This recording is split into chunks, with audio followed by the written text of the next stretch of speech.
मुस्तफ़ा आमिर कत्ल केस में पहले से ही गिरफ्तार और जिस्मानी रिमांड पर पुलिस की तहवील में मुल्ज़िम अरमुगान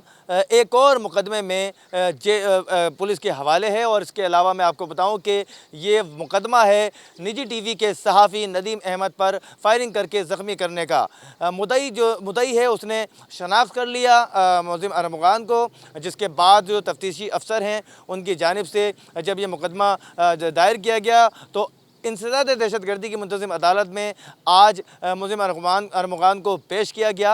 जहां पर जो तफ्तीशी अफसर है उसकी जानिब से बताया गया कि मुद्दई ने जिसको फायरिंग करके ज़ख्मी किया है उसने शनाख्त कर लिया है कि ये मुल्ज़िम अरमुगान वही है कि जिसने निजी टीवी के बाहर जब सहाफ़ी अपने घर के लिए रवाना हो रहा था नदीम अहमद तो फायरिंग करके उसको ज़ख्मी किया था। मैं आपको बताऊँ कि पुलिस ने मुल्ज़िम अरमुगान को आज अदालत में पेश किया और फिर उसके बाद जो है वो तफ्तीशी अफसर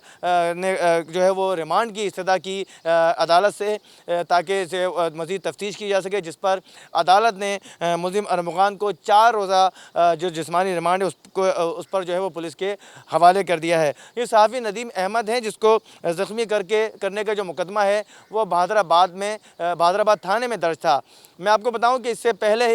कई बार जो है वो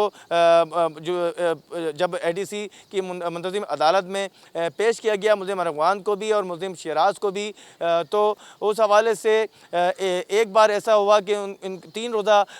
जो पुलिस जिस्मानी रिमांड पर पुलिस के हवाले किया गया, उसके बाद दोबारा जब समाअत हुई तो 4 रोज़ा जिस्मानी रिमांड पर पुलिस के हवाले किया गया। इसके बाद दोबारा जो है वो एटीसी की अदालत में जब पेश किया गया मुल्ज़िम शिराज और मुल्ज़िम अरमुगान को, तो मुल्ज़िम शिराज को तो जेसी कर दिया गया, यानी कि जेल कस्टडी कर दिया गया, जुडिशल रिमांड पर जेल भेज दिया गया। लेकिन मुल्ज़िम अरमुगान को मज़ीद जो है वो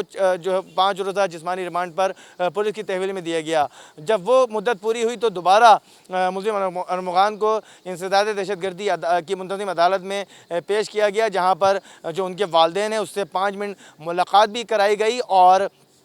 अदालत ने मुल्ज़िम अरमुगान से ये भी दरियाफ़्त किया कि कोई मार पीट तो नहीं हुई आपके साथ, तो उसने कहा कि मैं पुलिस की हिरासत में नहीं रह सकता। तो तफ्तीशी अफसर की जानिब से यही इस्तदा की गई दोबारा के जिस्मानी रिमांड की इस्तदा की गई, जिस पर अदालत ने कहा कि जो इतना अरसा जो रिमांड पे दिया गया उसमें क्या पेशरफ्त हुई है। तो उस पर तफ्तीशी अफसर ने अदालत को ये बताया कि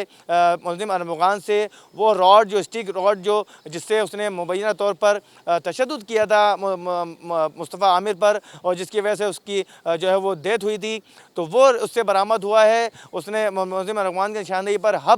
जहां पर मुस्तफ़ा आमिर को कत्ल किया था मुल्ज़िम अरमुगान ने, वहीं पर ही झाड़ियों से ये स्टिक जो है वो उसकी निशानदेही पर बरामद हुई। इसके अलावा DVRs मिले हैं जिसके बारे में तफ्तीशी अफसर ने अदालत को कहा कि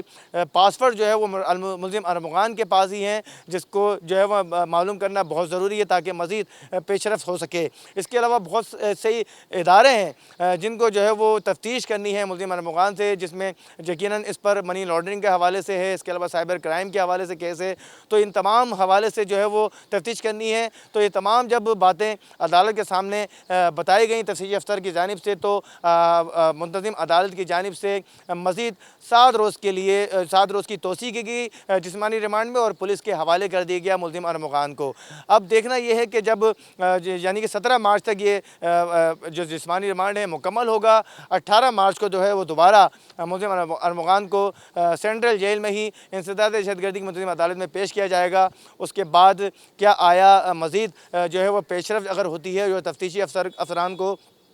मज़ीद जो है वो मुल्ज़िम अरमुगान की जानिब से क्या बयानात दिए जाते हैं कि किस तरह की जो है वो चीज़ें सामने आती हैं, क्या पेशरफ्त होती है, क्या अहम इंकशाफात होते हैं, तो वो 18 मार्च को मुंतज़िम अदालत में जो है वो मालूम हो जाएगा। इसके लिए मज़ीद जो है वो तहकीकात क्या होती हैं और तफ्तीशी अफसरान और दिगर जो इदारे हैं वो क्या तफ्तीश करते हैं इस मुस्तफ़ा आमिर कत्ल केस से मुतालिक। और इसके अलावा अब जो नया मुकदमा जो है वो 4 रोज़ के लिए जो